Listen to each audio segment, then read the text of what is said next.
बस बस. दादा ठीक आहेस ना तू? कुठे लागलंय का तुला? सावित्री, दृष्ट काढायचं सामान घेऊन ये.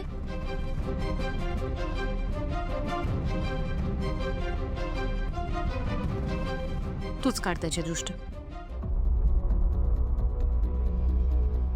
आल्या गेल्याची, बाहेरच्यांची, घरातल्यांची, झाडापेडाची, भूताकेताची, कोणाची नजर लागली असेल तर जळवून जाऊ दे.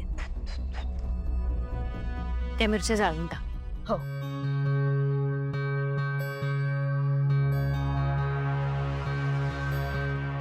आदित्य, तुला बरं वाटतंय ना आता?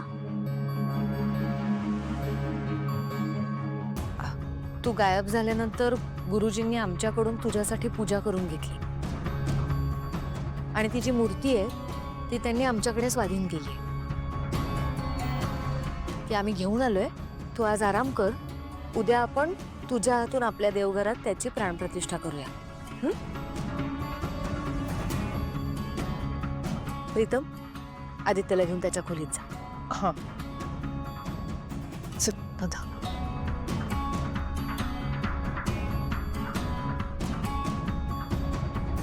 ये. चौकश. पहिल्या मी आलोच. हो.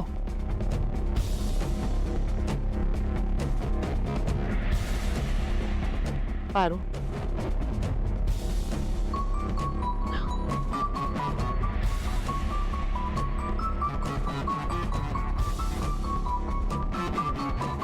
पारू, तू आज पुन्हा एकदा माझ्यावर उपकार केलेस.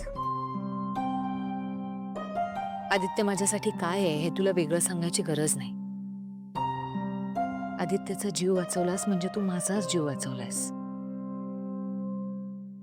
देवी आई, मी माझं कर्तव्य पार पाडलं आहे आणि आयुष्यभर मी माझं कर्तव्य पाळीन. जा, आराम कर. थकली असशील ना? सवय आलेच.